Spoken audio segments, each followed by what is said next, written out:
நிறைய பேர் சொல்லுவாங்க அப்போலோ மிஷன் வந்து ஃபேக்குன்னு. அது வந்து யூஎஸ்ஏ ஏதோ ஏமாத்திட்டாங்க. அது வந்து அந்த காலத்து conspiracy theory. Apollo mission is 100% true. Humans went to Moon. அதுக்கான ஆதாரங்கள் ஏகப்பட்டது இருக்கு, including Chandrayaan 2 and given the evidence. நம்ம அதுக்கு எவிடன்ஸ் கொடுக்கணும்னு அவசியமே இல்லை. சந்திராயன் 2 வந்து மூணை பண்ண மேப்பிங்ல மூணோட மேப்ஸ் இருக்குல்ல, மூணோட மேப்பை அவங்க பண்ணதுல போட்டோ எடுத்ததுல அதை ஜூம் பண்ணி பார்த்தா இன்னுமே அப்போலோ மிஷன்ஸோட லேண்ட் பண்ண அந்த ஸ்பாட்ஸ் இருக்கு நிலாவுடைய போட்டோஸ்ல. லேண்டிங் மாடியூல் அங்கே விட்டுட்டு வந்தோம்ல, அதெல்லாம் இன்னும் இருக்கு.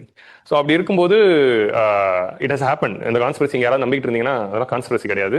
நிலாவுக்கு போனது உண்மை தான், 100% ட்ரூ தான். ஸோ நமக்கு இந்த கொஸ்டின் வரும், அப்புறம் ஏன் இந்த 72ல போனாங்க, அதுக்கப்புறம் ஏன் திரும்ப மூன் மிஷனுக்கு போகல அப்படின்னா, நிலாவுக்கு போனவங்க என்னென்னலாம் எடுத்துட்டு வரணும் எல்லாம் எடுத்துட்டு வந்தாச்சு. அண்ட் அந்த stone sample is being distributed to all the scientist throughout the world.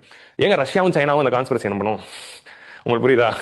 So ரஷ்யாவும் அந்த கல் வாங்கி டெஸ்ட் பண்ணாங்க, சைனாவும் அந்த கல் வாங்கி டெஸ்ட் பண்ணாங்க, இந்தியாவுக்கும் அந்த கல் கொடுத்தாங்க. Everyone they found that it doesn't belong to earth and it is lunar ராக்குங்கிறது it's final. And lunar soil எடுத்துட்டு வந்தாங்க, அதில் கல்டிவேஷன்லாம் நடந்திருக்கு, வருமானு பார்த்துருக்காங்க. அந்த ரிசர்ச்லாம் it's happening. So still there இன்னும் கொஞ்சம் அப்போ எடுத்துட்டு வந்த கல் இன்னும் மிச்சம் இருக்கு. ரிசர்ச்க்காக எடுத்துட்டு வந்தாங்கல்ல, இன்னும் அவ்வளோ மிச்சம் இருக்கு. ஸோ அவ்வளோ எடுத்துட்டு வந்தாச்சு, என்னென்னலாம் பண்ணணும்னு பண்ணியாச்சு. இதுக்கப்புறம் அங்கே ஹியூமன் போக வேண்டிய அவசியம் இல்லை. ஸோ ஹியூமன் போய் ஒரு மிஷன் பண்ணணுங்கிற அவசியமே இல்லாத அளவுக்கு எல்லாம் பண்ணிட்டதுனால அதுக்கு அதே மாதிரி அதுக்கு ஏகப்பட்ட செலவு. ஆக்சுவலி அமெரிக்காவில் 70s இந்த அப்போலோ மிஷனுக்காக பண்ண expenditure it went out of கண்ட்ரோலுங்கிறதுனால ஏகப்பட்ட பேக்லாஷும் வந்துச்சு. நாடுல வந்து ஹெல்த் எஜுகேஷன்லாம் விட்டுட்டு இதுல இவ்வளோ பில்லியன்ஸ் ஆஃப் டாலர் ஸ்பெண்ட் பண்ணுமான்னு. ஸோ அப்போ இதெல்லாம் கருத்தில் கொண்டு தான் சரி பண்ண வேண்டியதெல்லாம் பண்ணியாச்சு, ஒரேடியா முடிச்சிடலாம்னு சொல்லி அதை நிறுத்திட்டாங்க. அதுக்கப்புறம் என்ன பண்றாங்கன்னா சேட்டலைட்ஸ், ரோவர்ஸ் அண்ட் லேண்டர்ஸ் இதை வச்சு முடிச்சிட்டாங்க. ரோபோட்ஸ் இனிமேல் அமிச்சாலே போதும், நம்ம பெருசா போகணும்னு அவசியம் இல்லைங்கிற மாதிரி அது முடிஞ்சிருச்சு. ஏன்னா ஹியூமன் போனோம்னா அதிக செலவு. அப்புறம் ரஷ்யாவும் சாம்பிள் ரிட்டர்ன் மிஷன் பண்ணிட்டாங்க, சைனாவும் சாம்பிள் ரிட்டர்னா ஒரு லேண்டர் இறங்கி அங்கேருந்து சாம்பிள் எடுத்துட்டு திரும்ப அது கிளம்பி எடுத்துக்கு வரதா சாம்பிள் ரிட்டர்ன் மிஷன். ஸோ அப்போ அந்த சாம்பிள் ரிட்டர்ன் மிஷன் நம்ம சந்திராயன் 4ல தான் பிளான் பண்ணிட்டு இருக்கோம். ஸோ அப்போ அதெல்லாம் ஆல்ரெடி ரஷ்யாவும் சைனாவும் பண்ணிட்டாங்க, returning the sample from Moon.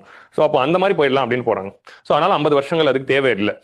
இப்போ ஏன் திரும்ப தேவை வந்துச்சு அப்படிங்கிற கொஸ்டின் பார்க்குறோம்னா, so what is this Artemis program? So Artemis programல NASA is planning to take back humans to moon after 50 years. கடைசியா humans மூனுக்கு எப்போ போனாங்கன்னா 1972ல தான் நம்ம போனோம். 1972ல அப்போலோ மிஷன்ஸ்ல ஒரு 6 மிஷன்ஸ், அப்போலோ 11, 12, 14, 15, 16, 17 அப்படின்னு மொத்தம் 6 மிஷன்ஸ். நான் 13 விட்டுருப்பேன், 13 வாஸ் அ ஃபெயிலியர். 6 மிஷன்ஸ்ல மொத்தம் எவ்ரி மிஷன்ல 3 பேர் போவாங்க. அதுல 2 பேர் தான் கீழே வந்து லூனார் டிசென்ட்டுக்கு போவாங்க. ஸோ மொத்தம் 12 பேர் தான் மூணுல போன ஆஸ்ட்ரோனாட்ஸ். 12மே ஒயிட் அமெரிக்கன் ஆஸ்ட்ரோனாட்ஸ் தான். ஸோ இதான் வந்து இது. அதை தாண்டி வேற யாருமே அதுக்கப்புறம் போகல. ஸோ நமக்கு இந்த கொஸ்டின் வரும், அப்புறம் ஏன் 72ல போனாங்க, அதுக்கப்புறம் ஏன் திரும்ப மூன் மிஷன் போகல அப்படின்னா, 72ல ஏன் போனாங்கிறத நம்ம புரிஞ்சுக்கணும். 72ல போனது சயின்டிபிக் ரிசர்ச்காகவோ இல்லை வந்து ஏதோ டெவலப்மெண்ட்காகவும் இல்லை, அது ஒரு ஈகோக்காக. யூஎஸ்எஸ்ஆர் தான் வந்து ஸ்பேஸ் ரேஸ்ல அட்வான்ஸ்டாக இருந்தாங்க. ஃபர்ஸ்ட் சேட்டலைட், ஃபர்ஸ்ட் ஹியூமன் இன் ஸ்பேஸ், ஃபர்ஸ்ட் ஸ்பேஸ் வாக்கி எல்லாமே பண்ணிட்டு வராங்க. நாசாவோட எல்லாம் ஃபெயிலியர் ஆகிட்டே இருந்தது, ஆனால் எல்லாத்தையும் அவங்க செகண்டா தான் பண்ணிட்டு வராங்க.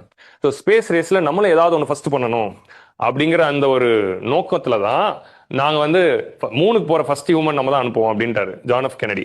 இப்போ ஏன் திரும்ப தேவை வந்துச்சு அப்படிங்கிற கொஸ்டின் பாக்குறோம்னா, இப்போ திரும்ப வந்து நமக்கு வந்து ரிசோர்சஸ், ஒரு மெயின் டைமென்ஷன் வந்து utilising the natural resources in space அப்படிங்கிற நெசசிட்டி வந்திருக்கு. அப்புறம் அனுப்புன சங்கி மிஷன், சந்திராயன், இந்த மாதிரி ஏகப்பட்ட ஸ்பேஸ் ஏஜென்சியோட மிஷன்ல அவ்வளோ ரிசோர்சஸ் நம்ம கண்டுபிடிச்சிருக்கோம்.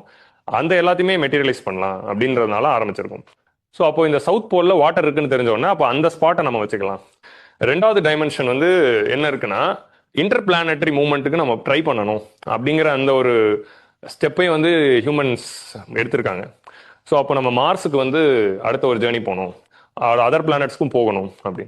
ஸோ அப்போ மார்ஸுக்கு போகணும் அப்படின்னா, மார்ஸில் ஒரு ஹியூமன் மிஷன் பண்ணணும்னா திரும்பவும் வந்து இதை ஸ்டார்ட் பண்ணணும் அப்படிங்கிற நெசசிட்டி வரும்போது தான் இதை ஸ்டார்ட் பண்ணுறாங்க. இந்த மாதிரி வந்து லாங்காக மார்ஸுக்கு போகிற ஒரு ஜேர்னியில் நடுவில் ஒரு பிட் ஸ்டாப்பாக மூன் இருக்கலாம்.